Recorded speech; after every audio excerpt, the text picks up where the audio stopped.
নমস্কার, আমি স্মৃতিকর্ণা। আপনাদের সকলকে স্মৃতিশ ডায়েরিতে স্বাগত জানাই। প্রথমেই আপনাদের বলে রাখছি, শুভ বিজয়া দশমীর অনেক প্রীতি ও শুভেচ্ছা। আজ আমরা বেরিয়ে পড়েছি দুজনে দশমীর ঠাকুর দেখার জন্য। প্রথমেই রওনা দিয়ে দিয়েছি।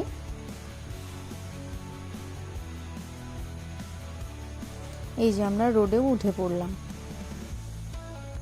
আমরা চলে এলাম বাগনান লাইব্রেরি মোড়ের আগে যে প্যান্ডেলটি হয়েছে সেখানে প্রতিমা দর্শনের জন্য এবং প্যান্ডেলটিও দর্শনের জন্য। প্যান্ডেলটিও খুব ভালো হয়েছে দেখতে পাচ্ছি আমরা। এরপর প্যান্ডেলের মধ্যে প্রবেশ করলাম।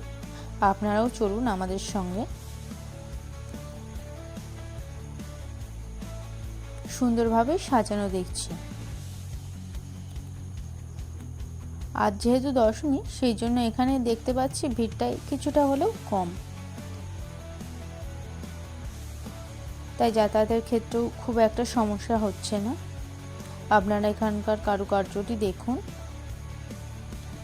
প্রতিমাটিও বেশ সুন্দর হয়েছে। এখানে আমি দাঁড়িয়েছিলাম হয়তো ছবি তোলার জন্য। তারপর ওখান থেকে বরমশাই বেরিয়ে যাচ্ছে বাইক বার করার জন্য, কেননা ওইখান থেকে আমরা আবার অন্য জায়গায় রওনা দেব প্রতিমা দর্শনের জন্য। চলুন যাওয়া যাক।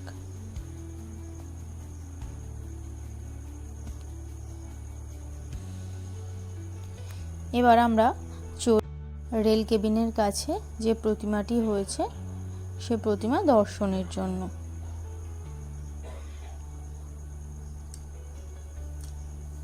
দেখুন আপনারা, প্যান্ডেলটি খুব সুন্দর হয়েছে। এখানে আমরা বুদ্ধ মূর্তি দেখতে পাচ্ছি। প্যান্ডেলটির কারুকার্যও ভীষণ সুন্দর। চলুন ভিতরে যাওয়া যাক এবং এটি কিভাবে আরো সুন্দরভাবে ফুটিয়ে তুলেছে এর কারুকার্য তা দেখা যাক। এই যে আমরা ভেতরে চলে এলাম।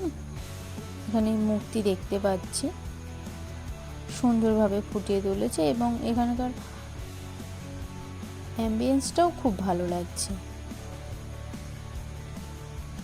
বেশ একটু রয়্যাল ব্যাপার।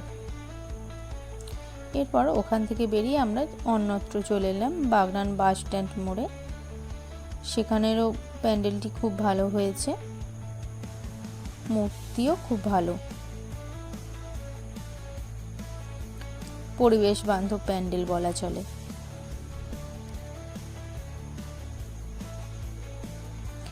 এরপর বাড়ি ফেরার পালা। আসার সময় দেখতে পেলাম দেবী বিসর্জনের জন্য নিয়ে যাচ্ছে। এটি দেখেই তো আরো মন খারাপ হয়ে যায়, তবুও কিছু করার নেই। আবার অপেক্ষায় রইলাম এক বছর। আসার পথে এই যে দেখুন আমাদের পাড়ার প্যান্ডেলে চলে এসেছি। এখানে যেহেতু দেবী বিসর্জন হবে সেই জন্য দেবী বরণ চলছে। দেবীকে সন্দেশ খাওয়ানো বলুন, সিঁদুর দেওয়া, সবই এখানে হচ্ছে। সিঁদুর মাখানো, ঢাক বাজানো, বাচ্চাদের নাচ, বড়দের নাচ, আনন্দ, হাসি, কান্না সবই মিলেমিশে এখানে রয়েছে। আসছে বছর আবার হবে। আজকের ভিডিওটি এখানেই শেষ করছি। আপনাদের ভালো লাগলে অবশ্যই লাইক, কমেন্ট, শেয়ার, সাবস্ক্রাইব করে পাশে থাকবেন।